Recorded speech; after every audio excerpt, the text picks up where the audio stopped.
Time, does it push us around and scatter our energies? Or could it be the creative dynamic itself?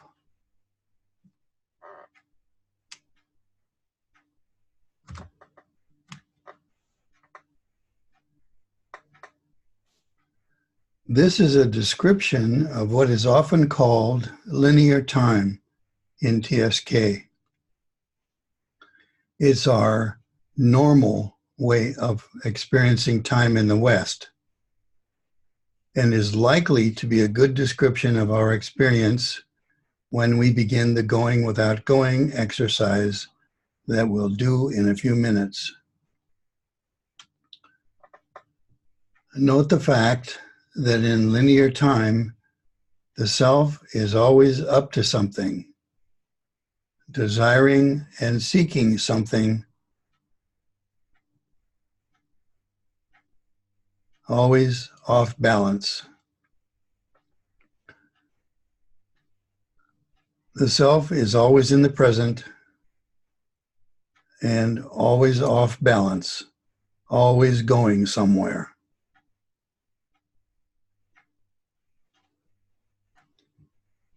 In addition, if linear time's dynamic is exaggerated,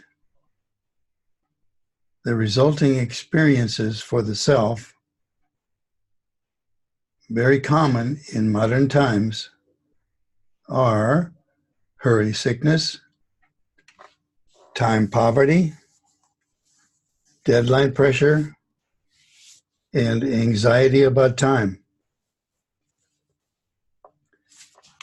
In Silicon Valley, sometimes things get so rushed in startups with little consideration for one's well-being that time pressure is escalated to what is sometimes called hurry porn.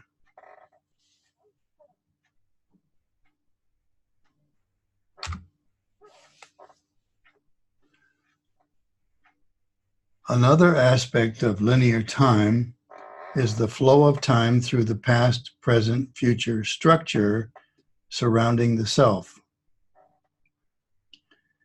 This accompanies the anxiety and friction-filled flow experienced by the self.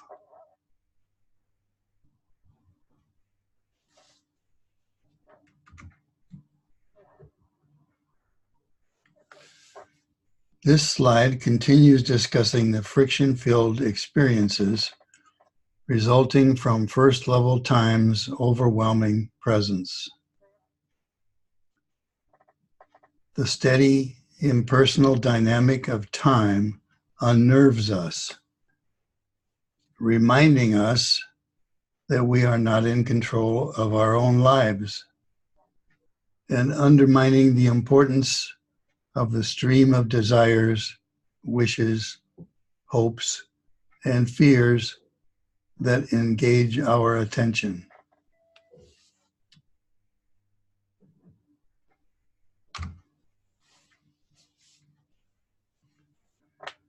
Now we can do the going without going exercise that I mentioned a few minutes ago.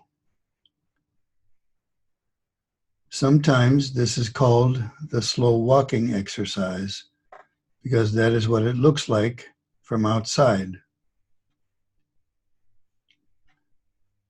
Another way to look at it is as an opportunity to experiment with the so-called normal flow of time and to see what happens. In order to better feel what's happening, the instructions suggest removing your shoes. If you have them available at other times, you could put on light, thin-soled slippers. Breathing very smoothly and easily through both nose and mouth at the same time, begin to walk forward very slowly.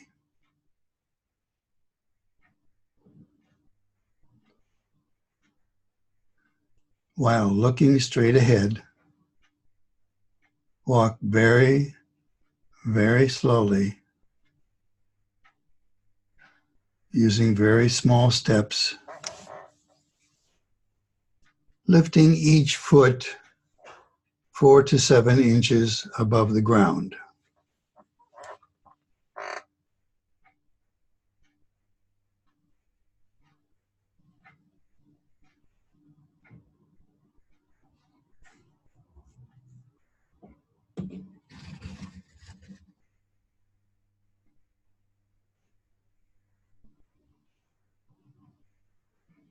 Walk as slowly as you can.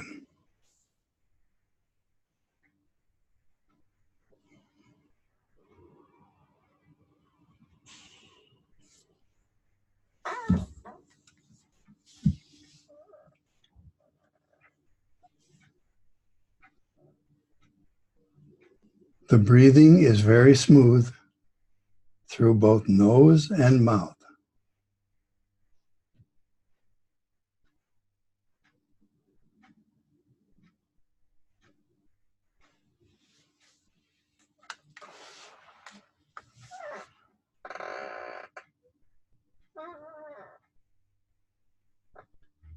And the breath is coordinated with the slow movement.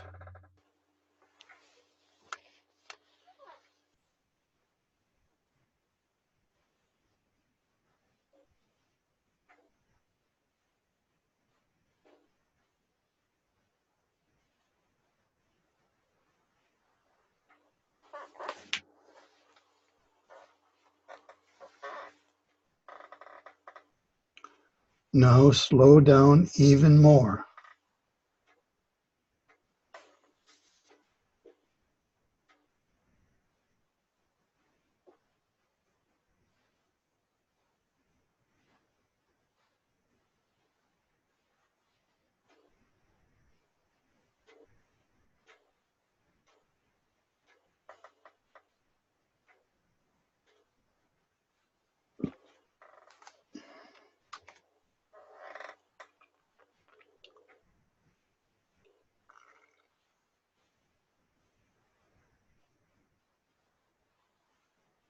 The slow breathing and movement may allow a new type of time to be perceived within sensations and to be available for indefinitely prolonged enjoyment.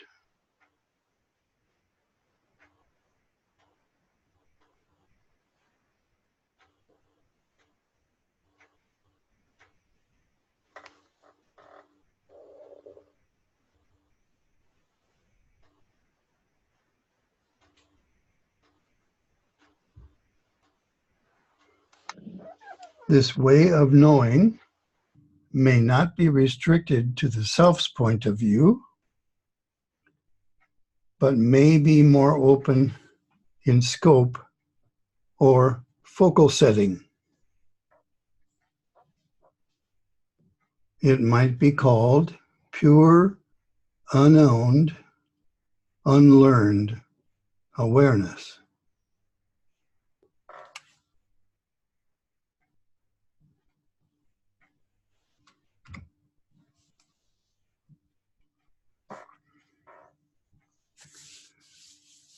The breathing is very smooth through both nose and mouth.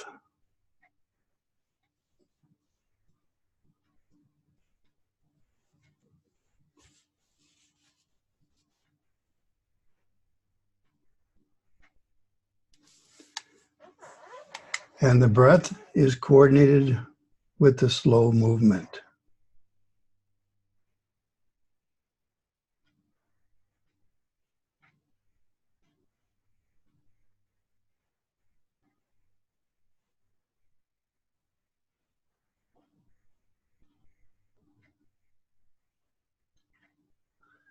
As you continue to step slowly and easily, give all aspects of the experience equal weight, letting your body and senses operate as a complete whole.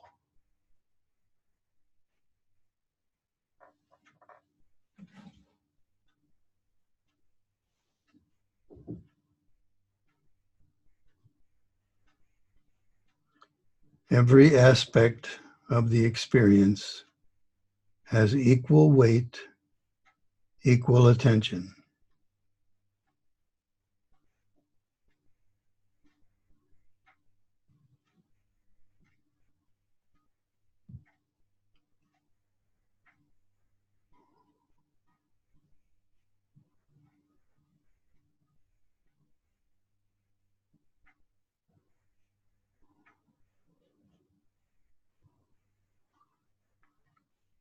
You may discover that your body moves gracefully and gently by itself.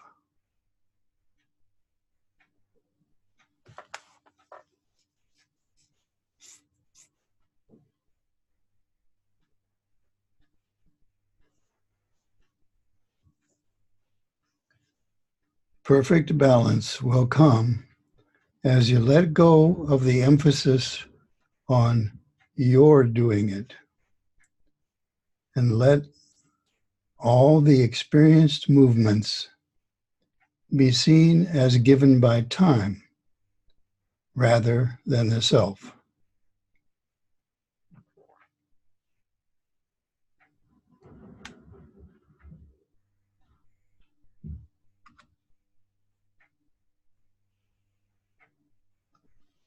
Okay, what happened during the exercise?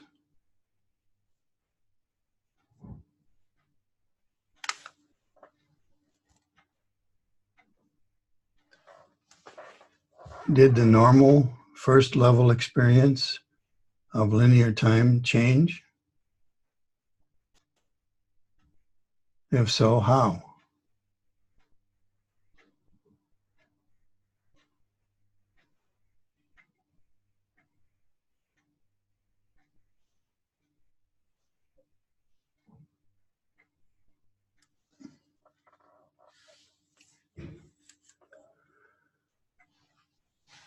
The slow walking helps develop an awareness or a way of knowing which is more broadly attentive than the self, with its preoccupation with forward directedness.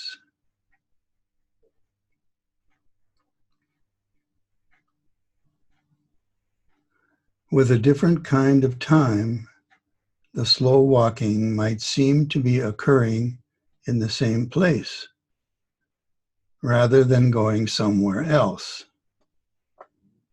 confirming that there's an extended world out there.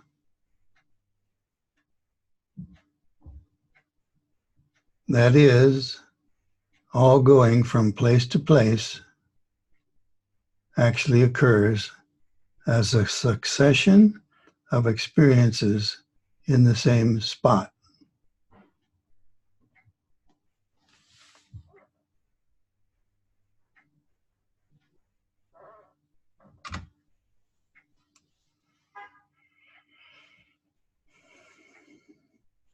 So what does TSK say happens as we move towards second level time?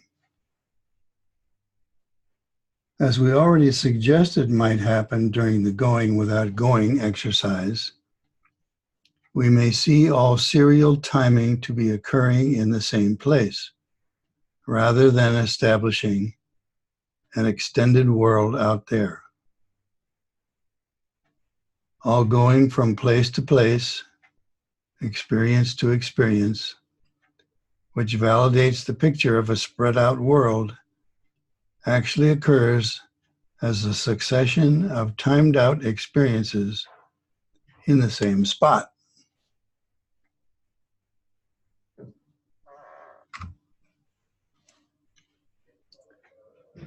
Also, as we move towards second level time, everything becomes very fluid. What is often called flow, because Dr. Mihaly Csikszentmihalyi used the term liberally to refer to peak experiences in his book Flow.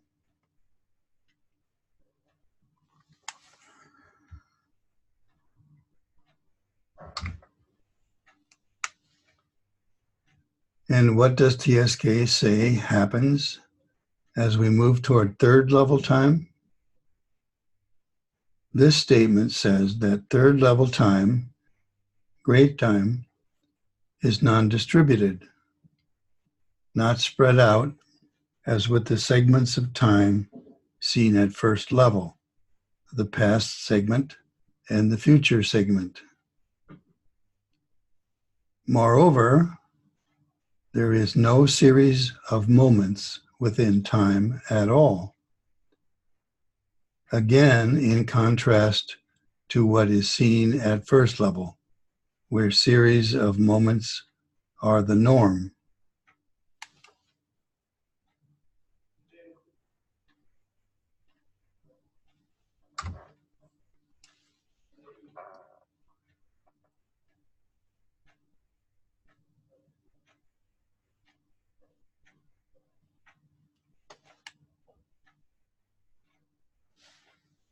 Here's an unusual and helpful statement comparing all three levels of time.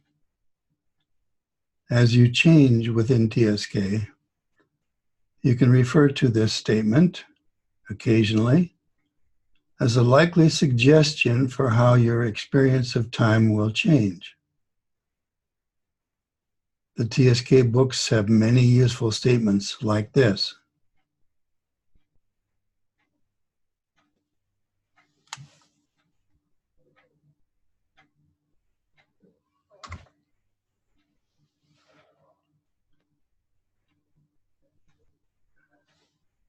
Now we'll do another exercise, this one called Moments Between Moments. Sitting comfortably, simply observe in your own experience the flow of time from one moment to the next.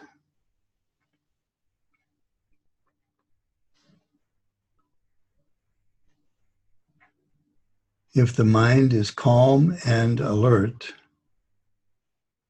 you may notice that between two initially observed moments lie other intermediate moments.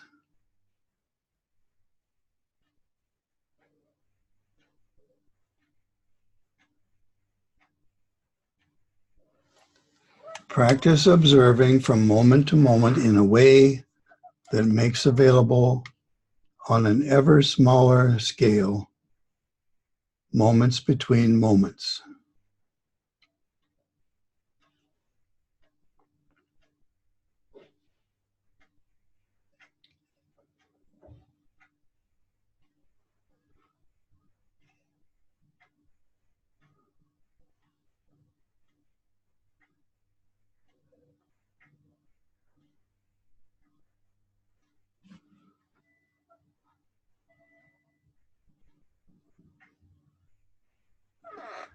Between any two moments, see whether you can perceive additional moments. Perhaps by just noticing what's there.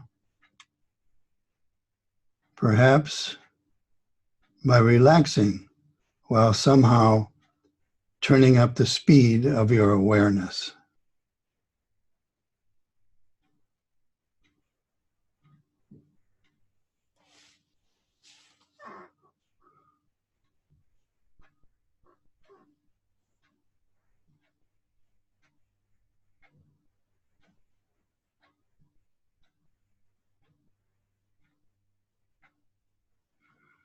Continue this experiment for a minute, seeing whether you can perceive additional, possibly subtle, moments between any two moments.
Okay. What happened during the exercise?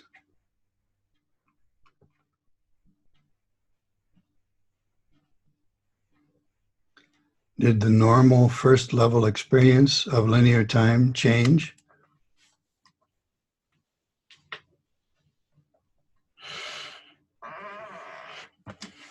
If so, how?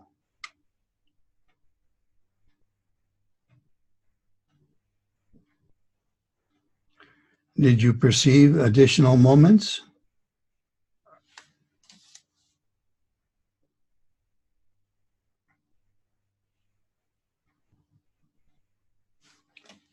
Could you speed up your awareness?